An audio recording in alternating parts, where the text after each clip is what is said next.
यहाँ गाउँ रहेछ है, एउटा गाउँ। हामी बसन्तपुर जान लागेको मामासँग।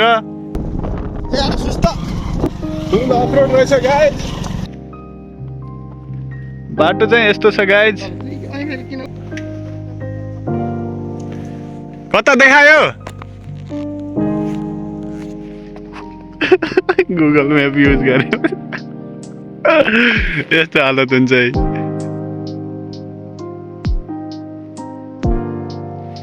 त्यहाँ बारी बारी निक्लिने हो क्या माथि?